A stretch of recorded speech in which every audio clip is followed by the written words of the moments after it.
10th ക്ലാസ്സുകാരുടെ biology 3rd chapter ആണ് chemical messages for homeostasis. സമസ്ഥിതിക്കായിട്ടുള്ള രാസ സന്ദേശങ്ങള്. അതിൽ നമ്മൾ പേജ് നമ്പർ 50 ആണ് ഇന്ന് എടുക്കാനുള്ളത്. Page number 50 behind the sexual characteristics. Behind the sexual characteristics, ലൈംഗിക സവിശേഷതകൾക്ക് പിന്നില്. ഇതിൽ നമുക്ക് രണ്ട് തരത്തിലുണ്ട്. അണ്ഡാശയവും വൃഷ്ണവും ലൈംഗിക ഹോർമോണുകളെ ഉൽപ്പാദിപ്പിക്കുന്നു എന്ന്. ലൈംഗിക ഹോർമോണിനെ ഉൽപ്പാദിപ്പിക്കുന്നതാണ് അണ്ഡാശയവും വൃഷ്ണവും, the ovary and the testis. ഇനി നമുക്ക് അതിലെ ഇതാണ് നമുക്ക് പഠിക്കാനുള്ളത്. ഫങ്ഷൻസ് എന്താണ്? The name of the sex hormones of the testis. Testis ആണ് ഇതിന്റെ നെയിം. ഇവിടെ നമുക്ക് എന്താ പറയുന്നത്? ഓവറി ആണ്. ഇനി അതിന്റെ ഫങ്ഷൻസ് എന്താണ്? ടെസ്റ്റിസിന്റെ ഫങ്ഷൻസ് എന്താണെന്ന്.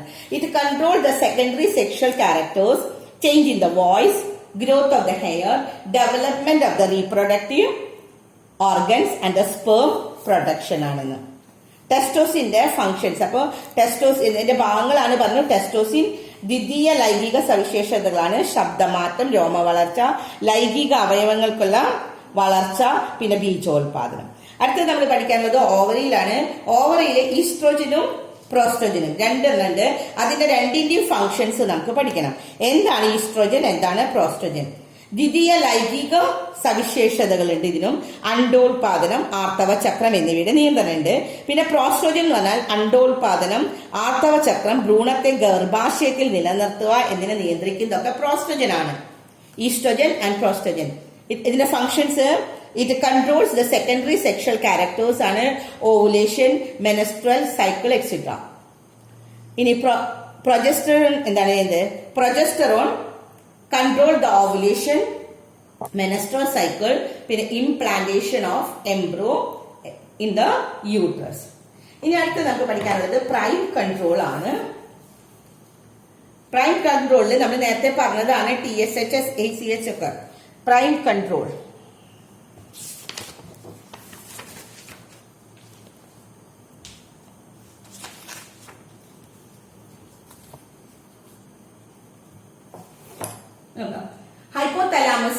ഹൈപ്പോതലാമസ് ഇവിടെ എന്താ ചെയ്യുന്നത്? ഇത് റിലീസിംഗ് ഹോർമോൺസ്. ഹൈപ്പോതലാമസ് റിലീസ് ചെയ്യുന്ന ഹോർമോൺസ് ആണ് പിറ്റ്യൂട്ടറി ഗ്രന്ഥിയുടെ മുൻതലം ഉത്തേജിക്കപ്പെട്ട് ട്രോപ്പിക് ഹോർമോണുകളെ ഉൽപ്പാദിപ്പിക്കുന്നത്. ഏതൊക്കെയാണ് ട്രോപ്പിക് ഹോർമോണുകൾ? TCH, ATCH, GTH. കിട്ടിയോ? അവിടെ ഇംഗ്ലീഷ് മീഡിയം നോക്കാം. Stimulate the anterior lobe of pituitary glands and secrete the tropic hormones ആണ്. ഇതൊക്കെ അങ്ങനെ തന്നെ പേരുകൾ പഠിക്കണം കേട്ടോ. TCH, ATCH and GTCH.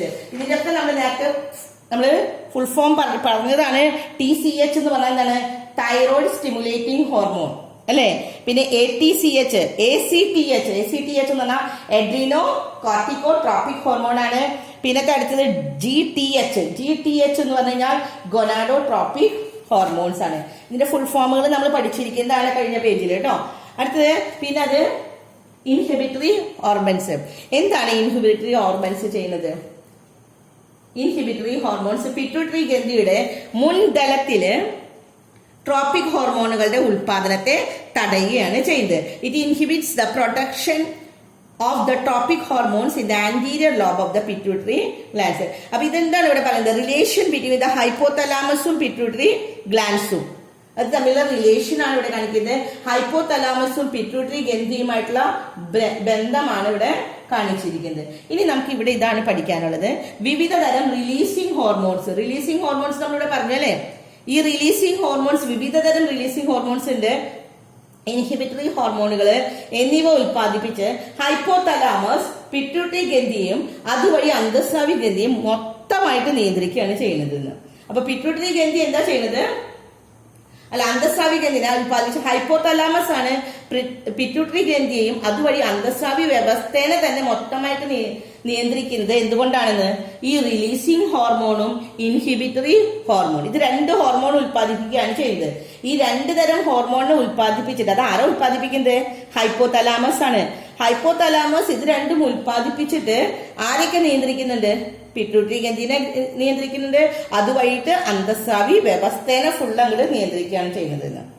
The hypothalamus control the pituitary glands and thereby entire endocrine. അപ്പൊ എങ്ങനെയാ കൺട്രോൾ ചെയ്യണം? അതാണ് ക്വസ്റ്റ്യൻ കേട്ടോ. ഹൈപ്പോതലാമസ് എന്തിനെ കൺട്രോൾ ചെയ്യുന്നുണ്ട്? പിറ്റ്യൂട്ടറി ഗ്ലാൻഡും ആൻഡ് ദയബൈ പിറ്റ്യൂട്ടറി ഗ്ലാൻഡിനെ നിയന്ത്രിക്കുന്നുണ്ട്. അതുവഴിയിട്ട് പിന്നെന്താണ് എൻറ്റയർ എൻഡോക്രൈനിലെ ഫുള്ള് അന്തസ്രാവി വ്യവസ്ഥയെ ഫുള്ളായിട്ട് ചെയ്യാണ് by producing the variety of releasing ഹോർമോൺസും ഇൻഹിബിറ്ററി ഹോർമോൺസിനും. ശരിയോ? ഇനി അടുത്ത ടോപ്പിക്കാണ് കെമിക്കൽ മെസ്സേജസ് ഫോർ കമ്മ്യൂണിക്കേഷൻ ആണ്. ആശയവിനിമയത്തിനുള്ള രാസസന്ദേശങ്ങൾ. നമ്മൾ പറഞ്ഞിരുന്നു ഇവിടെ, നമ്മൾ സാധാരണ നിങ്ങളൊക്കെ കണ്ടിട്ടുണ്ട് ഉറുമ്പുകൾ എങ്ങനെയാ പോകുന്നത്? ഉറുമ്പുകൾ പോകുന്നത് ശ്രദ്ധിച്ചിട്ടില്ല? എല്ലാവരും നമ്മൾ എപ്പോഴും കാണുന്നതാണ്. ഉറുമ്പുകൾ ഒരു നേരെയായിട്ട് ആരെങ്കിലും വര വരച്ചു കൊടുക്കുന്നുണ്ടോ അവർക്ക്? ഇല്ല. അവര് പോകുന്നത് ഒരു നേരെയായിട്ടാണ് പോവുക. എന്താ കാരണം? നിശ്ചിത പാതയുടെ ഉറുമ്പുകൾ വരിയായിട്ട് സഞ്ചരിക്കുന്നതിന് കാരണം അവ ഉൽപ്പാദിക്കുന്ന രാസവസ്തുക്കളാണ് എന്ന്. കണ്ടോ? പഠിക്കുക. അപ്പൊ എന്തുകൊണ്ടാണ് അവര് രാസവസ്തു പുറത്തേക്ക് വിടുന്നുണ്ട്? അവര് ഉൽപ്പാദിപ്പിക്കുന്ന രാസവസ്തുവിന്റെ ഇത് കെട്ടിയിട്ടാണ് അടുത്തത് അതിന്റെ പിന്നാലെ പോണത് എന്ന്. Dance moving in a line in a particular trail, ഒരു നേരെയായിട്ട് അവർ പോണത്. കാരണം ദ റീസൺ ഫോർ ഇറ്റ് എന്താണ്? അതിനുള്ള കാരണം എന്താണെന്ന് അടയാളപ്പെട്ടിരിക്കുക. എന്താണ് reason? The production of the certain chemical substances ആണെന്ന്. ഇനി അടുത്ത പാരഗ്രാഫിൽ പഠിക്കാനുള്ളത്, the chemical substances that are secreted by the certain animals in the surroundings to facilitate communications are called pheromones. അപ്പൊ എന്താണ് ഫിറോമോൺസ്? എന്താണ് ഫിറോമോണുകൾ? അത് പഠിക്കണം കേട്ടോ. ഫിറോമോണുകൾ എന്ന് പറഞ്ഞാൽ ആശയവിനിമയത്തിന് ചില ജന്തുക്കൾ ചുറ്റുപാടിലേക്ക് സ്രവിക്കുന്ന രാസവസ്തുക്കളെ. അപ്പോ ഉറുമ്പ് ഒരു രാസവസ്തുവിനെ ഫിറോമോണിനെ പുറത്തേക്ക് വിടുന്നുണ്ട്. അതുകൊണ്ടാണ് ഉറുമ്പുകളെല്ലാം നിരനിരയായിട്ട് പോണതെന്ന്. അപ്പൊ അതുപോലെ തന്നെ എല്ലാ ജന്തുക്കളും ആശയവിനിമയത്തിന് അവര് വർത്താനം പറഞ്ഞിട്ടല്ല, അവരെന്താ ചെയ്യുന്നത്? രാസവസ്തുക്കളെ സ്രവിക്കുന്നുണ്ട്. ഈ രാസവസ്തുക്കളാണ് ഫിറോമോണുകൾ എന്ന്. പിന്നെ എന്തിനൊക്കെയാണ് ഇനി അവർ ചെയ്യുന്നത്? ചുറ്റുപാടിലേക്ക് ആശയവിനിമയത്തിന് മാത്രമല്ല, ഇണയെ ആകർഷിക്കാൻ, ഭക്ഷണ ലഭ്യത അറിയിക്കാൻ, സഞ്ചാരപാത നിർണ്ണയിക്കല്, അപകട സാധ്യത നിർണ്ണയിക്കല്, ഇതിനൊക്കെ അവരെന്ത് ചെയ്യും? ഫിറോമോണുകൾ ഉപയോഗിക്കുന്നു എന്ന്. കിട്ടിയോ? അപ്പൊ എന്തിനൊക്കെയാണ് അവര്? ആദ്യം നമ്മൾ പറഞ്ഞു അവര് കെമിക്കൽ സബ്സ്റ്റൻസസ് ചെയ്യുന്നത് സറൗണ്ടിങ്സിലെ സർട്ടൻ എനിമൽസ് ആണ് സെക്രിയേറ്റ് ചെയ്യുന്നത് ടു ഫെസിലിറ്റേറ്റ് ദ കമ്മ്യൂണിക്കേഷൻ. അപ്പൊ ഫസ്റ്റ് വൺ ഇത് അടയാളപ്പെടുത്താം, കമ്മ്യൂണിക്കേഷന് വേണ്ടിയിട്ട്. കമ്മ്യൂണിക്കേഷന് വേണ്ടി ചെയ്യുന്നതിനെയാണ് നമ്മൾ ഫിറോമോൺസ് എന്ന് പറയുന്നത്. അങ്ങനെ ഈ ഫിറോമോൺ എന്ന് പറഞ്ഞാൽ കമ്മ്യൂണിക്കേഷന് മാത്രമല്ല, ഫോർ അട്രാക്ടിങ് ദ മെയ്റ്റ്സിനെ അട്രാക്ട് ചെയ്യാനായിട്ട്, അവർ ഇണകളെ ആകർഷിക്കാൻ, informing the availability of the food, പിന്നെ ഭക്ഷണ ലഭ്യത അറിയിക്കാൻ, determining the path of travel, പോകാനുള്ള വഴി ശരിക്ക് കാണിച്ചു കൊടുക്കുന്നത്. പിന്നെ എന്താണ്? സിഗ്നലിംഗ് ദ ഡേഞ്ചേഴ്സ്, അപകടം വരുന്നുണ്ട് എന്ന് പറഞ്ഞ സിഗ്നലൊക്കെ കൊടുക്കുക. ഇതൊക്കെ ചെയ്യുന്നത് ഈ ഫിറോമോൺസിനെ കൂടിയാണെന്ന്. ഇനി chemical messengers of the pheromones also help honey bees and termites to live in the colonies. നമ്മൾ പറയാം തേനീച്ച കൂട്ടായിട്ടാണ് അല്ലെ കോളനി ആയിട്ട് താമസിക്കാന്ന്. അതുപോലെ ചെതലുകൾ ഒരുമിച്ച്. ഇതൊക്കെ കാരണം എന്താണെന്നറിയോ? അവര് എന്താണ്? ഫിറോമോണുകൾ ഉപയോഗിച്ചുള്ള രാസസന്ദേശം വഴിയായിട്ടാണ് അവർ ഒരുമിച്ച് ഇങ്ങനെ കട്ട കുത്തി ഈ തേനീച്ചകളൊക്കെ ചെയ്യാനുള്ളത്. ഇനി അതുപോലെ തന്നെ വേറെ എക്സാമ്പിൾസ് ആണ് പറയുന്നത്.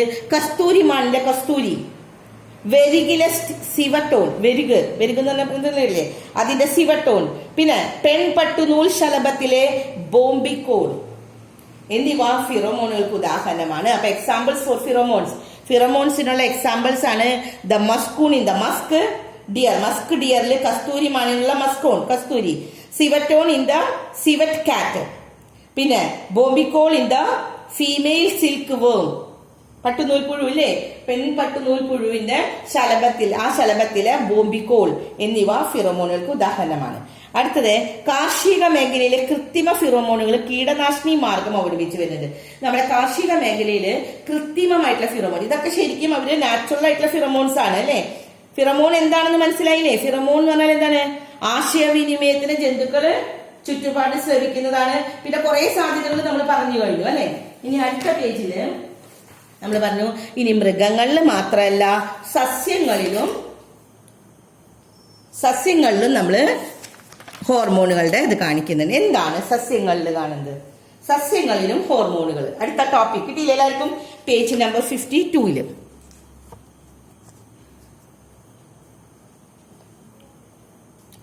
പേജ് നമ്പർ 52 സസ്യങ്ങളിലും ഹോർമോൺ. സസ്യങ്ങളിലെ ജീവൽ പ്രവർത്തനങ്ങളെ നിയന്ത്രിക്കുകയും ഏകോപിപ്പിക്കുകയും. നമ്മൾ ഇത്ര നേരം എന്താ പറഞ്ഞേ? നമ്മുടെ ജീവൽ പ്രവർത്തനങ്ങളെ കൺട്രോൾ ചെയ്യുന്നു, കോർഡിനേറ്റ് ചെയ്യുന്നു പറഞ്ഞു. ഇനി പ്ലാന്റ്സിലെ plant ഹോർമോൺസുകളാണ് control and coordinate the life activities in the plants, and these are also called plant growth regulators. So what is plant growth regulator? പഠിച്ചോളൂട്ടോ എല്ലാവരും. പ്ലാന്റ് ഗ്രോത്ത് റെഗുലേറ്റർ എന്താണെന്ന്. സസ്യങ്ങളിലെ ജീവൽ പ്രവർത്തനങ്ങളെ നിയന്ത്രിക്കുകയും ഏകോപിപ്പിക്കുകയും ചെയ്യുന്നത് സസ്യ ഹോർമോൺ ആണ് എന്ന്. ഈ സസ്യ ഹോർമോൺ ആണ് ഇതിലെ സസ്യങ്ങളുടെ ജീവൽ പ്രവർത്തനത്തെ നിയന്ത്രിക്കുകയും ഏകോപിപ്പിക്കുകയും ചെയ്യുന്നത്. ഈ സസ്യ വളർച്ചാ നിയന്ത്രക വസ്തുക്കൾ എന്നറിയപ്പെടുന്നു. ഇതിനെയാണ്, ഈ സസ്യ ഹോർമോണിയാണ് സസ്യ വളർച്ച നിയന്ത്രക വസ്തുക്കൾ എന്ന് പറയുന്നത്. കിട്ടിയോ? ഇംഗ്ലീഷിൽ പ്ലാന്റ് ഗ്രോത്ത് റെഗുലേറ്റേഴ്സ് എന്ന് പറയുന്നത്. ഇനി സസ്യ ഹോർമോണുകളും അവയുടെ ധർമ്മങ്ങളും ആണ് കേട്ടോ ഈ പടത്തിൽ. ഇതെല്ലാം ഫുള്ള് പഠിക്കാനുള്ളതാണ്. എന്തൊക്കെയാണ് സസ്യ ഹോർമോണുകൾ, ഏതൊക്കെയാണ്? ഫസ്റ്റ് നമ്മൾ പറഞ്ഞു, ഫസ്റ്റ് വൺ നോക്കാം, സൈറ്റോകിനിൻ. എന്താണ് സൈറ്റോകിനിൻ എന്ന് പറഞ്ഞാൽ? സെൽ ഗ്രോത്തിന്, സെൽ ഡിവിഷൻ, സെൽ ഡിഫറൻസിയേഷൻ എന്ന്. കോശ വളർച്ച, കോശ വിഭജനം, കോശ വൈവിധ്യീകരണം, അതാണ് ഇതിന്റെ ഫങ്ഷൻസ്. ഇനി അടുത്ത രണ്ടാമത്തെ ഓക്സിൻ. ഓക്സിനിൽ എന്തൊക്കെ നടക്കുന്നത്? ഓക്സിൻ കോശ വളർച്ച, കോശ ദീർഘീകരണം, അഗ്രമുകുളത്തെ വളർച്ച, ഫലരൂപീകരണം. സെൽ ഗ്രോത്ത്, സെൽ എലോങ്ങേഷൻ, വളരില്. Promoting the growth of terminal buds, അഗ്രമുളകൾ ബഡ്സ് ഒക്കെ വളർച്ച. പിന്നെന്താണ്? ഫ്രൂട്ട് ഫോർമേഷൻ, ഫ്രൂട്ട്സ് ഒക്കെ ഫോം ചെയ്യല്. ഇനി മൂന്നാമത്തത് ജിബർലിൻ. എന്താണ് gibberellin? Stimulate the break down of the stored food to facilitate germination, sprouting of leaves ഒക്കെ. സമൃദ്ധ ആഹാരത്തെയൊക്കെ വിഘടിച്ചിട്ട് വിത്തുകൾ മുളയ്ക്കാൻ സഹായിക്കുകയാണ് ചെയ്യുന്നത്. പിന്നെ ഇല വിരിയുന്നതും ഇതൊക്കെ ജിബർലിൻ ആണ് ചെയ്യുന്നത്. ഇനി അടുത്തത് അബ്സൈസിക് ആസിഡ്. അബ്സൈക്കിക് ആസിഡ് എന്ന് പറഞ്ഞാൽ dormancy of embryo, dropping of ripen leaves and the fruits ആണ്. എന്തൊക്കെയാണ് ഇവിടെ പറയുന്നത്? ഭ്രൂണത്തിന്റെ സുപ്താവസ്ഥ, പാകമായ ഇലകളൊക്കെ പഴുത്ത് പാകമാകുമ്പോൾ അത് ഡ്രോപ്പിംഗ് ചെയ്ത് വീഴും. പാകമായ ഇലകള്, കായ്കള്, ഫ്രൂട്ട്സ്, ഇതൊക്കെ പൊഴിക്കല്, ഇതൊക്കെ. അപ്പൊ dropping of ripen leaves and fruits, പഴുത്ത് പാകമായിട്ട ഇലകളും ഫ്രൂട്ട്സ് ഒക്കെ പഴുത്ത് പാകമായി അതൊക്കെ വീഴണത്, അതൊക്കെ അബ്സിക് ആസിഡ് ആണ് ചെയ്യുന്നത്. ഇനി അടുത്തത് എത്തിലീൻ. എത്തിലീൻ എന്താ ചെയ്യുന്നത്? റൈപ്പനിങ് ഓഫ് ലീവ്സ്, ഇലകളൊക്കെ പഴുത്ത് പാകമാകുന്നത്, ആൻഡ് ഫ്രൂട്ട്സും. Excess amount of ethylene causes, കൂടുതലായി കഴിഞ്ഞാൽ എത്തിലീൻ കൂടിക്കഴിഞ്ഞാൽ ഡ്രോപ്പിംഗ് ഓഫ് ലീവ്സ് ആൻഡ് ഫ്രൂട്ട്സിന് കുതയുന്നത്. ഇലകളും ഫലങ്ങളും പാകമാകാനാണ് നമ്മൾ എത്തിലീൻ. അത് കൂടുതലായി കഴിഞ്ഞാൽ, എത്തിലീൻ കൂടുതലായാൽ ഇലകളും പഴങ്ങളൊക്കെ പൊഴിയാൻ തുടങ്ങുന്നത്. അപ്പൊ അത് കൂടാണ്ടിരുന്നാലാണ്, അത് ഇവിടെ അടുത്ത പേജിൽ നമുക്ക് അതിന്റെ ശരിക്കും ഫങ്ഷൻസ് എഴുതാൻ പറഞ്ഞിട്ടുണ്ട്. ഒരു ടേബിൾ പോലെ നമ്മളോട് എഴുതാൻ പറഞ്ഞത്. അത് ഇത് തന്നെ എടുത്ത് എഴുതിയാൽ മതി കേട്ടോ നിങ്ങള്. ഇത് തന്നെ എടുത്ത് ഇവിടെ എഴുതാനാണ്. ഓക്സിൻ എന്താ ചെയ്യുന്നത്, അബ്സിക് ആസിഡ് എന്താ ചെയ്യുന്നത്, എല്ലാത്തിന്റെയും ഫങ്ഷൻസ് കേട്ടോ. 5 എണ്ണം ഇവിടെ, 5 എണ്ണത്തിന്റെ ഏതൊക്കെയാണ് നമ്മൾ പറയുന്നത്? ഓക്സിൻ, പിന്നെ അബ്സിക് ആസിഡിന്റെ, പിന്നെ ബ്രേക്ക് ഡൗൺ ചെയ്ത എല്ലാത്തിന്റെയും cytokinin, auxin, gibberellin, അബ്സിക് acid, ethylene, ഇതിന്റെ എല്ലാത്തിന്റെയും പേരുകൾ എഴുതാം, ഹോർമോൺസിന്റെ പേര് എഴുതാം, അതിന്റെ ഫങ്ഷൻസ് എഴുതാം. അടുത്തത് ആർട്ടിഫിഷ്യൽ പ്ലാന്റ് ഹോർമോൺസ് ആണ് അടുത്ത ടോപ്പിക്. കൃത്രിമ സസ്യ ഹോർമോണുകൾ. എന്താണ് കൃത്രിമ സസ്യ ഹോർമോണുകൾ എന്ന് പറഞ്ഞാൽ? ചില കൃത്രിമ ഹോർമോണുകൾ നമുക്കുണ്ട്, പേരുകൾ നോക്കാം. ഇവിടെ ഓക്സിനുകള്, കൃത്രിമ ഹോർമോണുകൾ കേട്ടോ. കൃത്രിമ സസ്യ ഹോർമോണുകളുടെ പേരുകളാണ്. ഇത് ഫുള്ള് പഠിക്കണം കേട്ടോ. ഇത് നമ്മൾ പറഞ്ഞ സസ്യങ്ങളിലെ ഹോർമോണുകളാണ് ആദ്യം പറഞ്ഞത്. സസ്യങ്ങളുടെ ഹോർമോണിനെ കുറിച്ച് പ്ലാന്റ് ഹോർമോൺസ് നമ്മൾ പഠിച്ചു കഴിഞ്ഞു 5 എണ്ണം. ഇനി അടുത്ത കൃത്രിമ സസ്യ ഹോർമോണുകൾ. നമ്മൾ നേരത്തെ പറഞ്ഞില്ലേ, വളങ്ങളൊക്കെ ആയിട്ട് കീടനാശിനികളൊക്കെ ആയിട്ട് ഉപയോഗിക്കുന്ന കൃത്രിമ സസ്യ ഹോർമോൺ, അത് ഏതൊക്കെയാന്ന് നോക്കാം. ആദ്യത്തത് ഓക്സിനുകൾ. എന്താണ് ഓക്സിൻസ്? ഫലങ്ങള് അകാലത്തിൽ പൊഴിയുന്നത് തടയും. നമ്മൾ നേരത്തെ പറഞ്ഞ എന്ത് കൂടുമ്പോഴാണ്? എത്തിലീൻ കൂടിക്കഴിഞ്ഞാൽ ഫലങ്ങളൊക്കെ വേഗം കൊഴിയാൻ തുടങ്ങും അല്ലെ, ഫ്രൂട്ട്സ് ഒക്കെ കൊഴിഞ്ഞു പോവില്ലേ? അത് കൊഴിയുന്നത് തടയുന്നതാണ് എന്ത് ചെയ്യുന്നത്?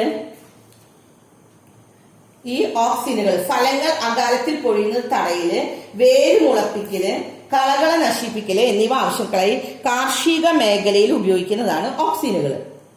Auxins is used in the agriculture field to prevent the dropping of premature fruits, fruits ഒക്കെ പ്രീമച്ചുവർ പെട്ടെന്ന് പഴുത്ത് പാകമായിട്ട് വളർച്ച എത്തുന്നതിന് മുമ്പ് പഴുത്ത് പാകാവുന്നത് for the sprouting of roots വേരുകൾ മുളക്കില് ആൻഡ് ആസ് എ വീഡിസൈഡ് എന്ന് എന്താണ് വീഡിസൈഡ് കളകളൊക്കെ നശിപ്പിക്കാനായിട്ട്. ഇനി അടുത്ത ജിബർലിനുകൾ. ഇതിലും ജിബർലിനിന്റെ നമ്മൾ ആർട്ടിഫിഷ്യൽ ചെയ്യുന്നുണ്ട്. യൂസസ് ഓഫ് ജിബർലിൻ എന്താണ്? ജിബർലിൻ എന്തിനാണ് ഉപയോഗിക്കുന്നത്? മുന്തിരി, ആപ്പിള് മുതലായ ഫലങ്ങളുടെ വലിപ്പം വർദ്ധിപ്പിക്കുന്നതിന്, വലുതാൻ മാർക്കറ്റിംഗ് സൗകര്യത്തിനായി ഫലങ്ങൾ പഴുക്കുന്നതിന് തടയുന്നതിനും ഉപയോഗിക്കുകയാണ് ചെയ്യുന്നത്. അപ്പൊ ഇതെന്തിനൊക്കെ തടയുന്നത്? Gibberellin is used for increasing the fruit size in the grapes. Fruit size ഏതിന്റെയൊക്കെ ഫ്രൂട്ട്സിന്റെ സൈസ് ആണ്? ഗ്രേപ്സില്, apple, and also for preventing the ripening of fruits to assist marketing.